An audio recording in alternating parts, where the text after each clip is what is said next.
11-year-old Marcel Neergard is openly gay and says he was bullied mercilessly in the 5th grade, to the point where his parents took him out of school and homeschooled him. But just because he left school does not mean that Marcel's left his community. In fact, he was determined to change it by speaking truth to power.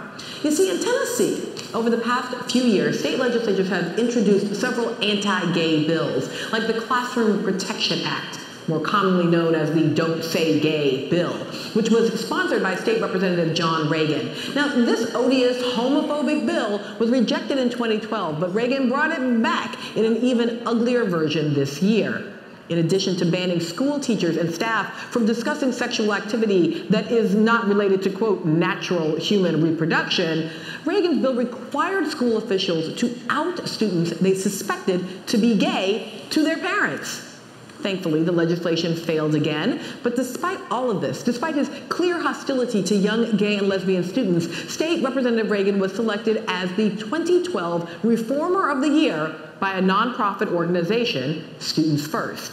This is where our foot soldier Marcel comes in. You see, the 11-year-old wrote an essay. He made a YouTube video and he started a petition on moveon.org to get Students First to rescind the award given to the state legislature. The petition went live last weekend, and by Wednesday it had reached 50,000 signatures.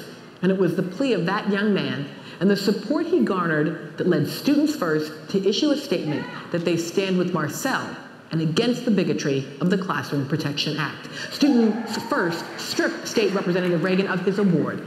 And while Marcel is happy that the honor was rescinded, he is not stopping there. After 1 year of being homeschooled, he is returning to public school in the fall, and he is keeping up the fight.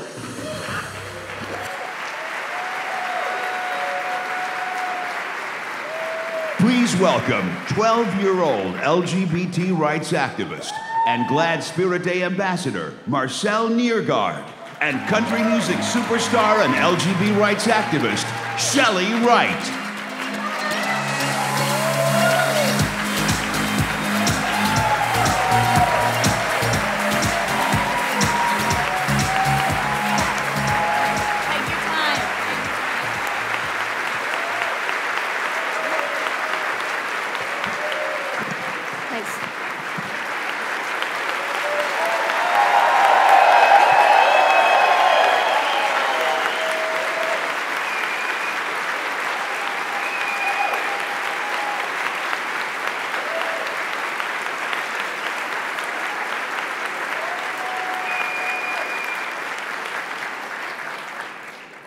That's a pretty long applause. Thanks, everyone. You know, I did this all to show the bullies that they didn't win and they couldn't destroy me.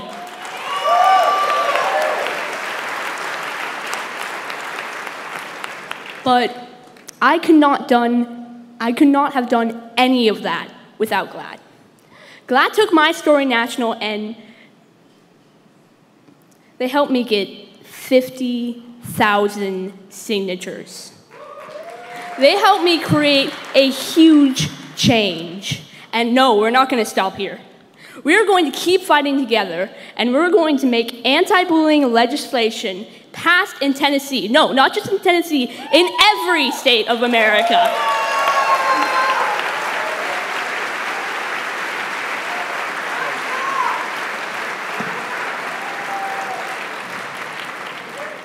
Amen to that, Marcel. Fantastic. What a great young man. You know, with young people like you being out and proud in the South, I really, really am hopeful. With organizations like GLAAD working hard in the South to tell our collective story, I have no doubt that change is on the horizon. Acknowledging that I was gay in country music was something I swore for years that I'd never be able to do. But after reaching a personal tipping point, after nearly taking my life, I made myself a new promise that it was time for me to stand up. Yes.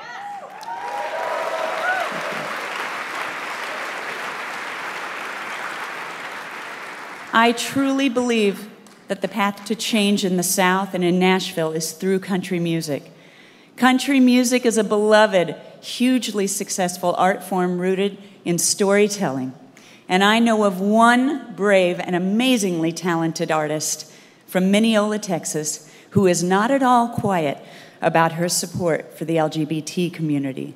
She stays true to country music by honoring that long-standing tradition of storytelling. But the thing that sets her apart from all the rest is that she has the courage to tell our stories too. Tonight, GLAAD is thrilled to welcome that very artist to perform her anthem about acceptance and celebration, Follow Your Arrow, a song she wrote with out and proud country music artists Brandy Clark and Shane McAnally. Shane's also here tonight, by the way. Please welcome Grammy award-winning country music artist Kacey Musgraves.